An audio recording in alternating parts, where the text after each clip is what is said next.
The origin of the Dover demon is from Dover, Massachusetts, with its head being disproportionate from the rest of its thin body, and his eyes often being described as ruby red, orange, or pitch black eyes. This demon resembles much of the common aliens we think of today.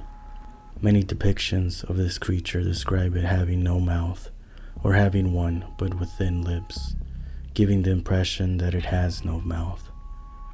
With its head seeming to have more weight than the rest of its body, it's no wonder that most depictions of the Dover demon are drawn up with him walking or posing with all fours, but it is believed that the creature can become bipedal if it so chooses. It is also said that the creature stands at a total of 4 feet when standing upright, and its fingers and toes seem like long tendrils. There is much speculation ranging from hoax, just like the many hoaxes that followed after this, to misrepresentation of an animal, since the animal describes that of a baby moose in its infant stage. It is also believed that the creature is from an alien mutation or one that has escaped. Unlike most alien sightings though, this creature is not followed by unexplained flying objects nearby the premises. Tonight, we look at the unusual and brief sightings that was the creature known as the Dover demon.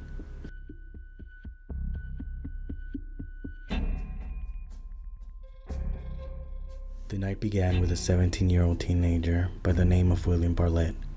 While he and 2 others in the car were driving down the road, it wasn't long after William sees a figure along the left side of the road. He thinks nothing of it, since dogs frequent the area. It is until he shines his headlights on it that shock creeps at him. The first thing he noticed were the large orange eyes and its odd watermelon-shaped head. He said his skin seemed as if it was rough sandpaper texture.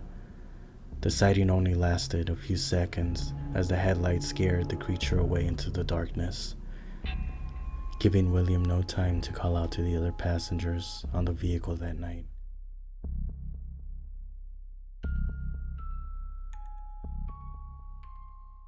Around midnight that same night, a 15-year-old by the name of John Baxter was coming home after leaving his girlfriend. As he walked the dark night home, he spotted a short figure approaching him. Because of the short stature, he believed it was one of his friends. As he called out his name, he received no answer as the figure crept closer. After realizing it was not his acquaintance, he stepped 1 step back and yelled, "Who are you?" The shadowy figure paused before running off the opposite way. Confused, John slowly followed after the figure until the creature stopped 30 feet away. It was here when John finally saw what he described as a hairless monkey with a figure-8 head. Panic began to set in as the teen began to realize this was no animal he had ever witnessed. He began to head the opposite direction as fast as he could.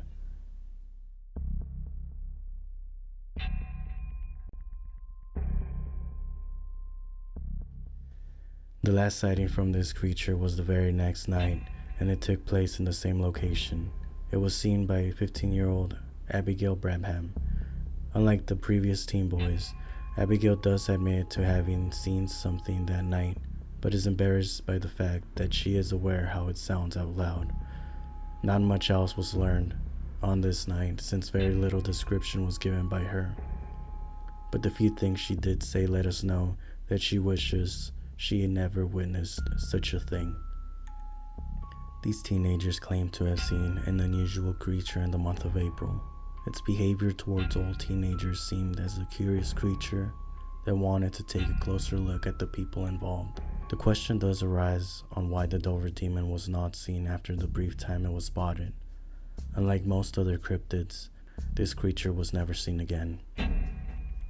We may never really know what happened that night or what this creature was, but it will forever mark the city of Dover.